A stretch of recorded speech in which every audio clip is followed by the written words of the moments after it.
Hello viewers, मैं हूं सानिया। आपका स्वागत है CNN न्यूज में। आइए देखते हैं आज की समाचार। वजीर आजम नरेंद्र मोदी ने आज ओलंपिक डे के मौके पर मुल्क की जानिब से टोक्यो ओलंपिक मुकाबलों में हिस्सा लेने वाले खिलाड़ियों के नेक ख्वाहिशात का इजहार किया। बुध के रोज़ एक ट्वीट पैगाम में वजीर आजम ने कहा, आज ओलंपिक डे के मौके पर मैं उन तमाम लोगों की सताइश करता हूँ जिन्होंने गुज़िश्ता बरसों के दौरान ओलंपिक में हिंदुस्तान की नुमाइंदगी की। हमारे मुल्क को खेलों में उनकी शिराकत और दूसरे खिलाड़ियों को मुतासिर करने की उनकी कोशिशों पर फ़ख्र है। एक और ट्वीट में उन्होंने कहा, टोक्यो ओलंपिक्स चंद हफ्तों में शुरू होने वाला है। हमारी टीम जो बेहतरीन एथलीटों पर मुश्तमिल है ने ख्वाहिशात का इजहार किया। इसी दौरान माई क्विज पर एक दिलचस्प क्विज जारी है। मैं ख़ास तौर पर नौजवान दोस्तों से गुजारिश करता हूँ कि इसमें हिस्सा लें।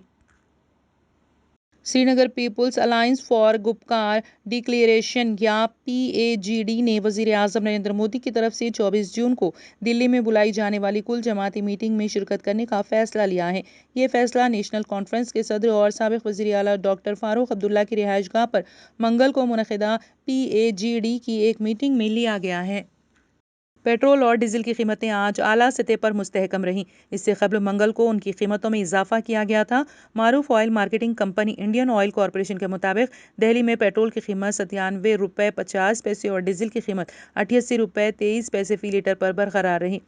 जून में अब तक दिल्ली में पेट्रोल की कीमत में 3 रुपये 27 पैसे और डीजल की कीमत में 3 रुपये 8 पैसे का इजाफा हो चुका है। इससे कबल मई में पेट्रोल 3 रुपये 83 पैसे और डीजल 4 रुपये 42 पैसे महंगा हुआ था।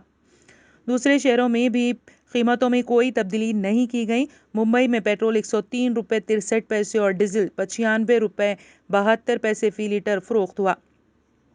चेन्नई में 1 लीटर पेट्रोल 98 रुपये 65 पैसे और डीजल 92 रुपये 83 पैसे में फरोख्त हुआ। कोलकाता में पेट्रोल 97 रुपये 38 पैसे और डीजल 91 रुपये 8 पैसे फी लीटर रहा। पेट्रोल और डीजल की कीमतों का रोज़ाना जायज़ा लिया जाता है और इसी बिना पर रोज़ाना सुबह 6 बजे से नई कीमतों पर अमल दरामद होता है। आज मुल्क के 4 मेट्रो शहरों में पेट्रोल और डीजल की कीमतें हस्बे ज़ेल हैं। नायब सदर वेंकैया नायडू ने देही इलाकों में कोविड वैक्सीनेशन मुहिम की तेज़ रफ्तार पर खुशी का इजहार करते हुए तमाम लोगों से टीका लगवाने की अपील की है।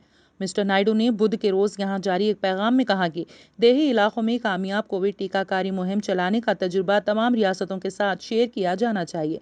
उन्होंने कहा कि ये खुसूसी इत्मीनान का मौजू है कि पीर से शुरू हुई नई वैक्सीनेशन मुहिम में हर 5 में से 3 अफराद देही इलाकों से हैं जहां हिंदुस्तान की बेशतर आबादी मुकीम है।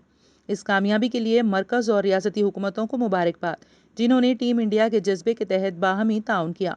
उन्होंने कहा कि जिन रियासतों ने वैक्सीनेशन में बेहतर कारकर्दगी का मुजाहरा किया है वो अपना तरीक़ेकार दूसरी रियासतों के साथ भी शेयर करें जिससे बेहतर नताइज हासिल हो सकें।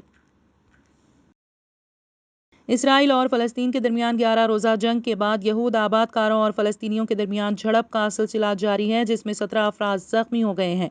मुकामी ज़राए से मौसूला इत्तलात के मुताबिक मोहल्ले के रिहायशी और उनकी हिमायत के लिए इलाके में मौजूद फ़लस्तीनियों और ईसा सरा में यहूदी आबादकारों के माबैन एक झड़प शुरू हो गई जिसके बाद ईसा सरा में कशीदगी में इजाफा देखा गया है। तेलंगाना हुकूमत ने आज हाईकोर्ट को बताया कि 1 जुलाई से स्कूलों की कुशादगी अमल में लाई जा रही है और कौन सी जमात के तलबा को स्कूलों में शिरकत की इजाज़त रहेगी। इस सिलसिले में अंदरून 3 यौम महकमे तालीम की तरफ से गाइडलाइंस जारी किए जाएंगे। रियासती हाई कोर्ट में स्कूलों की कुशादगी से मुतालिक केस की समाअत हुई। इस मौके पर महकमे तालीम के सेक्रेटरी संदीप कुमार सुल्तानिया ने अदालत को बताया कि तलबा को स्कूल आने की ज़बरदस्ती नहीं की जाएगी। वालिदैन अपनी रजामंदी से बच्चों को स्कूल भेज सकते हैं। 1 जुलाई से कौन सी जमात के तलबा को स्कूल हाजिर होने की इजाज़त रहेगी, 3 दिन के अंदर इसकी तफसीलात जारी की जाएगी। कोरोना की दूसरी लहर अभी पूरी तरह थमी भी नहीं कि मुल्क पर तीसरी लहर का खतरा मंडलाने लगा है। दूसरी लहर का सबब जहां कोरोना का डेल्टा वेरिएंट बना था, वहीं तीसरी लहर डेल्टा प्लस वेरिएंट से उरूज पर पहुंचेगी। हुकूमत ने जहां इस बात की तस्दीक की है कि मुल्क के कई हिस्सों में डेल्टा प्लस वेरिएंट पहुंच गया है, वहीं उसने इस बात की भी तस्दीक कर दी है कि ये वेरिएंट तशवीश के ज़ुमरे में आता है।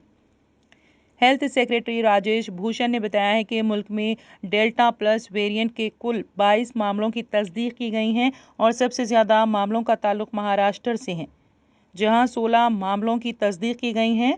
डेल्टा प्लस वेरिएंट के मामले महाराष्ट्र के अलावा मध्य प्रदेश और केरला से ताल्लुक़ रखते हैं। डेल्टा प्लस वेरिएंट के केसेस की तादाद पर मरकज और महाराष्ट्र की हुकूमत के एदाद-ओ-शुमार में कुछ फ़र्क है। महाराष्ट्र के वजीर का कहना है कि रियासत में डेल्टा प्लस वेरिएंट के 21 मामलों की तस्दीक की गई है। उन्होंने बताया कि 9 मामले रत्नागिरी, 7 मामले जलगांव, 2 मुंबई से और पालघर थाने और सिंधुदुर्ग से एक मामला रिपोर्ट हुआ है। उधर मरकजी वजारत सेहत ने बताया कि हिंदुस्तान के अलावा डेल्टा प्लस वेरिएंट के मामले अमेरिका, बरतानिया, पुर्तगाल, स्विट्ज़रलैंड, जापान, पोलैंड, नेपाल, चीन और रूस से रिपोर्ट हुए हैं। वाज़ेह है कि कोरोना का डेल्टा वेरिएंट दुनिया के 80 ममालिक में पहुंच चुका है। कोरोना के दोनों वेरिएंट डेल्टा और डेल्टा प्लस खतरनाक करार दिए जाते हैं और अब वजारत सेहत ने भी इसे तशवीश वाला वेरिएंट करार दे दिया है। सेक्रेटरी सेहत राजेश भूषण ने कहा है कि डेल्टा प्लस वेरिएंट के मामले अभी चंद ममालिक से ही रिपोर्ट हुए हैं, ताहम ये वेरिएंट तशवीश के जुमरे में आता है। वजारत सेहत ने बताया है कि हिंदुस्तानी SARS-CoV-2 जेनोमिक्स कंज्यूटेंट ने मुत्तला किया है कि डेल्टा प्लस वेरिएंट आज की तारीख में वेरिएंट ऑफ कंजन है जो बहुत तेज़ी से इंसान के फेफड़ों को मुतासर करता है। एक अच्छी खबर यह है कि सेक्रेटरी सेहत ने कहा है कि हिंदुस्तान में इस्तेमाल होने वाले दोनों टीके कोविशील्ड और कोवैक्सीन डेल्टा प्लस और डेल्टा वेरिएंट के मामलों में मौसर हैं। उन्होंने कहा कि अभी यह मालूम नहीं है कि दोनों किस हद तक और कितनी एंटीबॉडीज पैदा करेंगे। तेलंगाना में प्राइवेट हॉस्पिटल्स में कोरोना के इलाज मुआयनों के लिए हुकूमत ने अजीम तरीन शरह मुकर्रर कर दी।